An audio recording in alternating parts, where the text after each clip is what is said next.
Wala ka pa bang physical national ID? O baka gusto mong magkaroon ng national ID na maaari mong dalhin mismo sa iyong cellphone? Good news! Kung successfully registered ka na sa National ID System, maaari mong ma-access ang iyong digital national ID online. Sa video na ito, ituturo ko sa iyo step by step kung paano kumuha at mag-download ng digital national ID ngayong 2026 gamit ang official national ID website at ipapakita rin natin kung paano ito ma-access gamit ng eGovPH app. Kaya panoorin ang video hanggang dulo para maiwasan ng mga karaniwang problema sa verification. Bago tayo magsimula, ano nga ba ang digital national ID? Ito ang official digital version ng national ID na maaaring ma-access gamit ang iyong smartphone o computer. Ayon sa Philippine Statistics Authority o PSA, ang digital national ID, physical national ID card at national ID in paper format ay pawang valid proof of identity at age. Ang digital national ID ay wala ring expiration at maaari itong gamitin sa mga transaksyong nangangailangan ng proof of identity subject sa proper authentication. Importanteng tandaan, hindi ito bagong national ID registration. Para makakuha ng digital national ID, kailangan registered ka na sa national ID system. Ayon sa updated PSA FAQ, lahat ng registered persons ay eligible para sa digital national ID. Kung hindi ka pa registered, kailangan mo munang mag-register sa national ID system bago mo ma-access ang digital version. Unahin natin ang paraan gamit ang official national ID website. Buksan ang browser ng iyong cellphone o computer at pumunta sa official digital national ID portal. Kapag nasa website ka na, basahin muna ang impormasyon at privacy notice.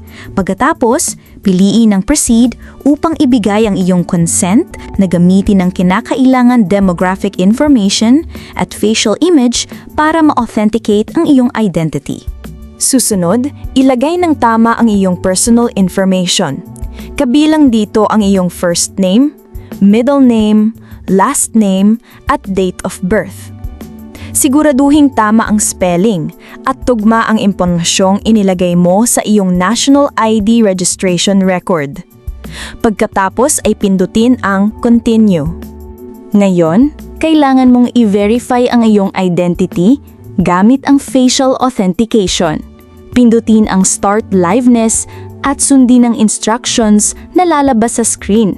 Gamitin ang camera ng iyong device at siguraduhing malinaw ang iyong mukha. Mas magandang gawin ito sa maliwanag na lugar at siguraduhing walang nakatakip sa iyong mukha. Kapag successful ang verification, maaari mo nang piliin ang View National ID. Lalabas na ngayon ang iyong digital national ID. Tandaan, huwag basta-basta i-share online ang iyong national ID, QR code o personal impormasyon dahil mahalagang protektahan ang iyong identity. Kung gusto mong magkaroon ng personal copy sa iyong device, piliin ang Download Digital ID o katumbas na download option na ipinapakita sa portal. Ayon sa PSA FAQs, maaari mong i-download ang iyong digital national ID. Maaari ring magkaroon ng screenshot, pero sinabi ng PSA na mas mainam na mag-download ng kopya na maaari mong ipresenta kapag kailangan ng proof of identity. May isa pang paraan, gamit ang eGovPH app.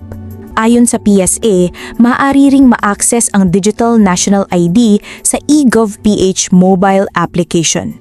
I-download ang eGovPH app mula sa official app store ng iyong device.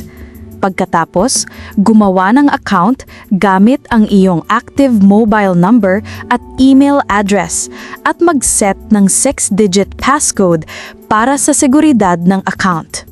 Sa eGovPH app, hanapin ang Digital National ID at piliin ang Verify Now. Maaaring iscan ang QR code ng iyong national ID card o paper format o gamitin ang iyong personal information para sa verification. Maaari ka rin ma-prompt na maglagay ng e-signature o piliing skip ito. Pagkatapos ay kailangan mong kumuha ng live selfie para sa face authentication.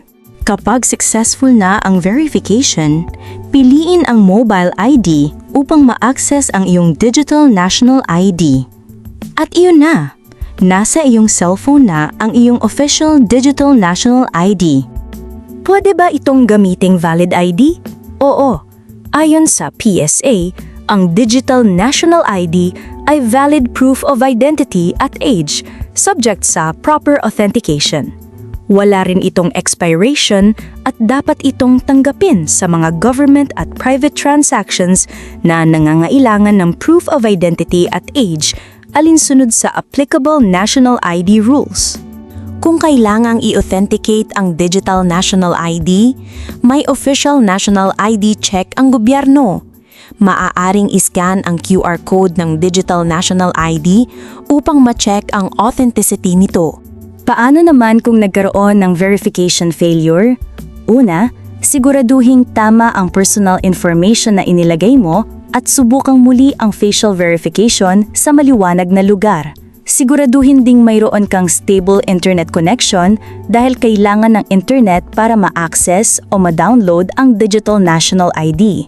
Kung patuloy ang problema, gumamit lamang ng official PSA at national ID channels para humingi ng assistance. Importanteng paalala, huwag ibigay sa ibang tao ang iyong personal information para sila ang kumuha ng digital national ID para sa iyo. Ang proseso ay nangangailangan ng demographic information at live selfie para sa identity verification. At huwag magtiwala sa mga random Facebook links, messages, o websites na humihingi ng personal information kapalit ng digital national ID. Gamitin lamang ang official government platform. Balikan natin ng mabilis. Kung registered ka na sa National ID System, una, pumunta sa official National ID portal. Pangalawa, ibigay ang consent. Pangatlo, ilagay ang iyong personal information. Pang-apat, gawin ang facial authentication. Panglima, i-view ang iyong digital national ID. At panghuli, i-download at itago ito ng secure sa iyong device. Maaari mo ring gamitin ang eGovPH app para ma-access ang iyong digital national ID. At ayan, ganyan lang kumuha ng digital national ID online ngayong 2026. Kung nakatulong sa iyo ang tutorial na ito, i-like ang video at i-share ito sa iyong pamilya at mga kaibigan na kailangan din ng digital national ID. Mag-subscribe sa channel para sa iba pang updated step-by-step tutorials tungkol sa PSA, DMW, DFA, LTO, NBI, SSS at iba pang government services. Maraming salamat sa panunood at magkita-kita tayo sa susunod na tutorial.